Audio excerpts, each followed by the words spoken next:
Hey everybody, this is Jeremiah at Reed Racing. In this video, we are going to talk about how to install hubs and rotors on the front of the car, as well as grease everything while you're doing it. And then in the next video, we're going to run through how to freshen up the rear end on the car, as well as install it in the car. So if you want to follow along with that, or if you learn anything in this video, or you just simply want to follow along with us as we race from early spring all the way through the fall this year, make sure to hit that subscribe button down below. If you like the video, give it a thumbs up, and with that, we'll get started. So what we're going to do is take everything off of here, and we're going to put it on this spindle. And the reason we're doing that is the spindle on this one isn't reamed out for this ball joint where it is on that one. Now, I guess I could take the lower arm off of that one, but I'm just trying to keep those together. So we're going to take everything off of here and put it on here. Now, the first thing we want to do is we're going to clean this off, get all the old grease and dirt and everything that's on there. Get all that off of there. I'm actually going to grab some brake clean.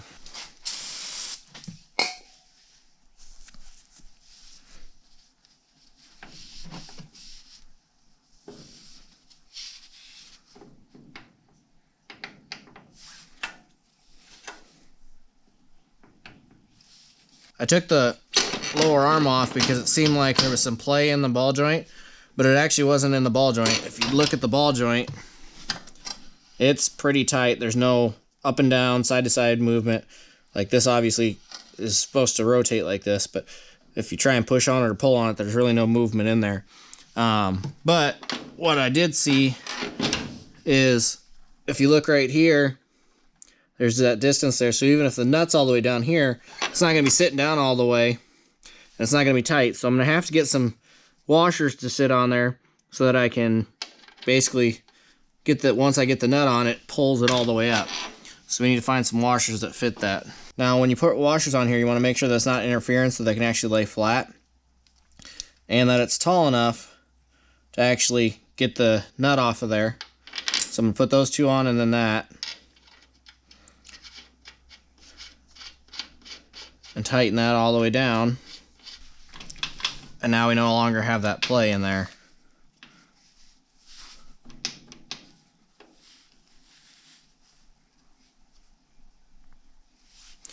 And then you also want to make sure you're putting a pin in here. I have seen people that didn't put those in, and this nut came off on the right side and they turned straight into the wall going down into the corner.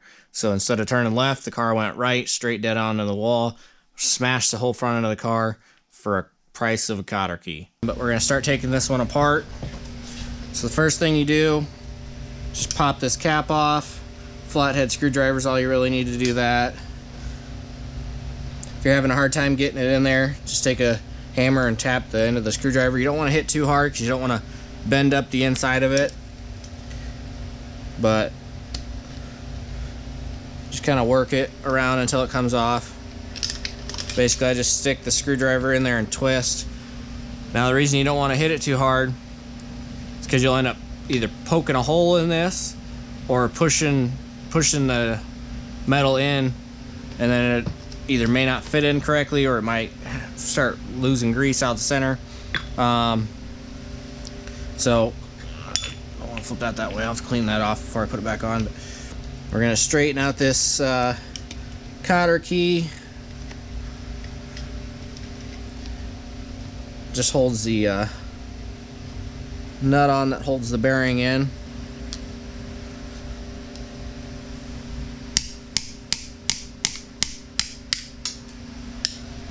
There's that. Put that in the cap so I don't lose it. Which basically that's just to hold this nut on because there's nothing on that. So then you just spin this nut off. There's a washer in here.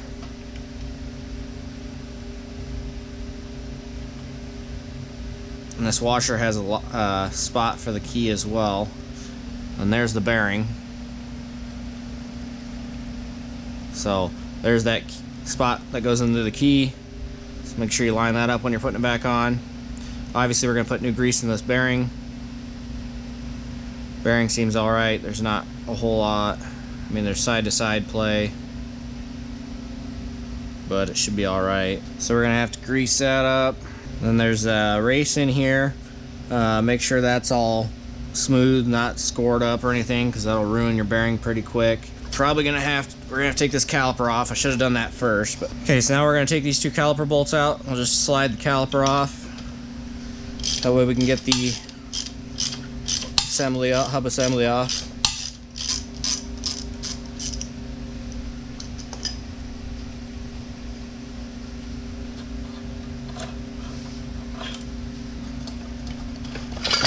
Just slide the caliper off. Make sure we don't lose the brake pads. There's that disconnected. We'll end up putting that on this one as well. We're gonna end up having to take this mount off eventually too. We can do that later. So with that caliper off, now this just slides off. We're gonna make sure these are all cleaned up real good. Put new grease in them.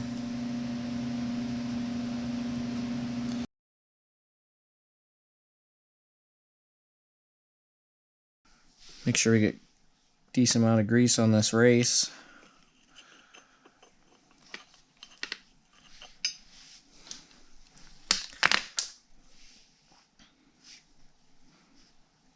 I'm gonna put a little grease on the spindle.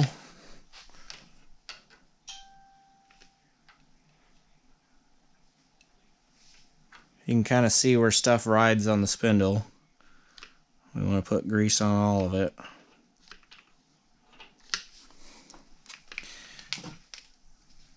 Doesn't have to be a thick layer, but you want to at least have everything covered. So now we're going to put this on the new one.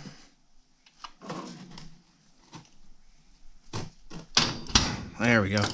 Sometimes there's just a little bit of a tight fit, so you gotta give it a little extra oomph. We're gonna put some new grease in this bearing before we put it back in. Try and clean out the old grease the best you can. So we're gonna make sure to shove the grease in on the back.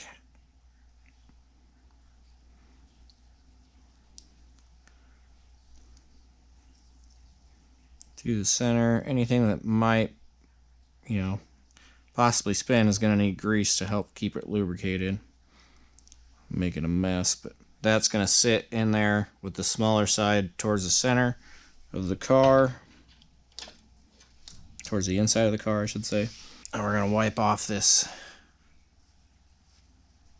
washer. I'm going to line up that slot. I'm going to put this nut on. Now you don't want this super tight, because then you'll have drag on your bearings. There we go. You still want this to be able to spin freely. You don't want it to be tight so it's not moving. So we got to tighten this up a little more. It's basically finger tight. With no play, it's going to get you there. Now you want to make sure to put this on, because especially on the left side, because this is spinning this way. If you just left this way and this worked itself, vibrated loose, it's going to spin that nut off eventually. So you're going to want to put this on there.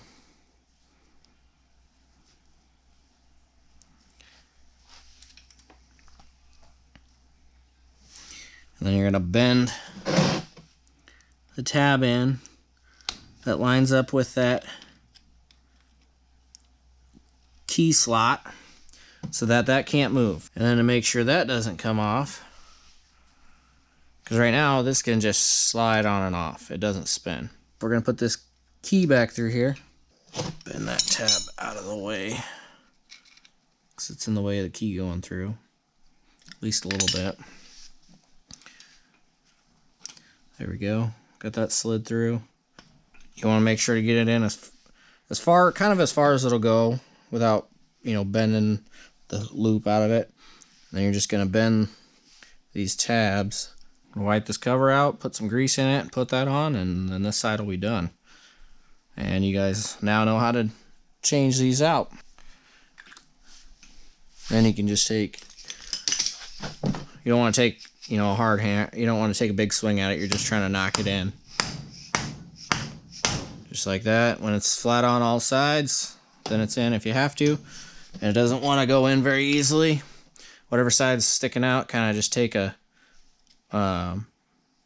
screwdriver, go around, you know, and start kind of just tapping around to work it in. So before we actually move to the other side, what we're going to do is take the caliper bracket off and put it on this spindle. We're also going to put this caliper on this, just so that's done. And basically the only thing that'll be left is put the shock and spring in this corner.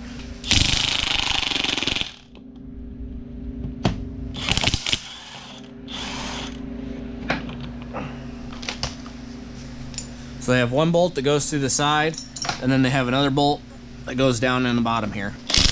Yep. Okay, so just like that, that bracket's off. So this bracket's gonna sit just like this.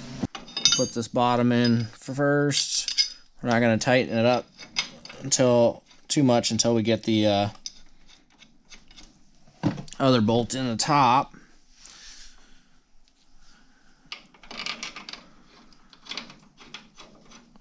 There we go. This is why one of the reasons I hadn't put the spring in yet. If I did, I wouldn't be able to fit the gun in there right now. Okay. Now, when you're putting the caliper on, you want the hose to be on the bottom, and you want the bleeder screw to be on top. So we're gonna put this on real quick. You gotta put the pads in first. So that one's gonna go on like so. This one, it's gonna come around and hook on the backside and sit in there like that. Now we're gonna slide this over the rotor, get the holes semi lined up, and put the bolt in. And it just threads in. Threads are actually on this side because this will, as it squeezes and compresses and lets go, it'll actually slide on this shaft. Normally I'd put a little bit of lube on here, but this thing's pretty free anyway. There's no way it's gonna bind up really. I'm gonna put the other screw in, thread that guy through there, and tighten them up.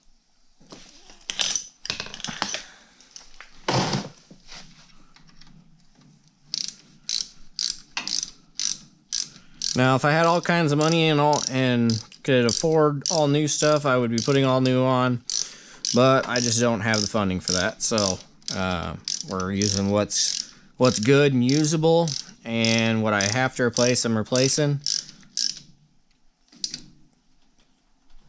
As you saw in my last video, racing gets very expensive, so if I replaced all of everything with new stuff, I would have $40,000 or $50,000 into a car for that I'm racing for.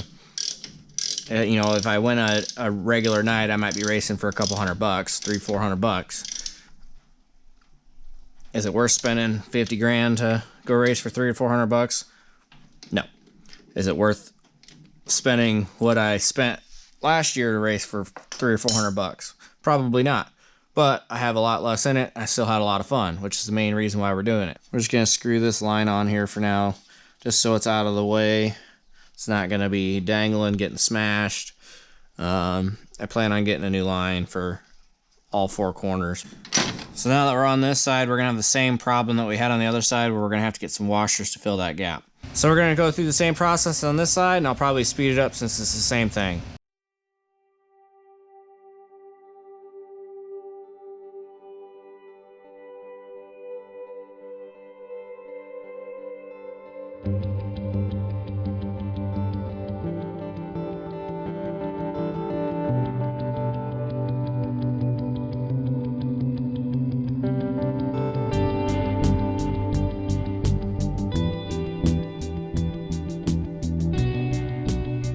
See, this one is on too tight and probably was not helping the car turn.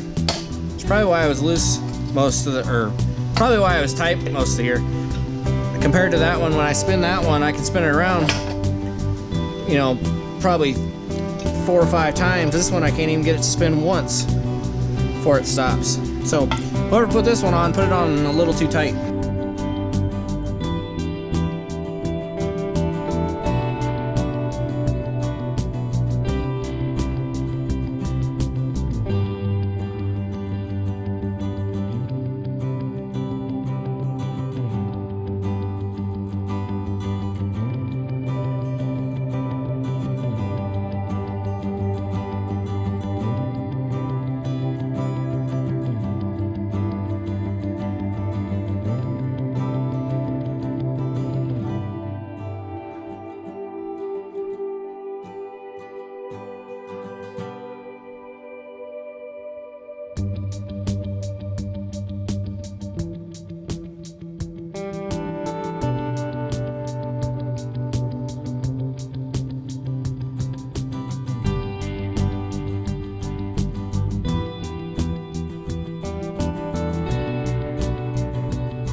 All right, so we got the hubs and rotors on the car.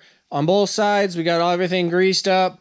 Now, if you guys want to follow along in the next video where we put the rear end in the car and put all the seals and everything through that, make sure to subscribe to the channel so that way you get a notification when that video drops. And also make sure to check out our Facebook and Instagram. Give us a like while you're there. Make sure to check out our partner links because without them, this wouldn't all be possible. And with that, we'll see you in the next video.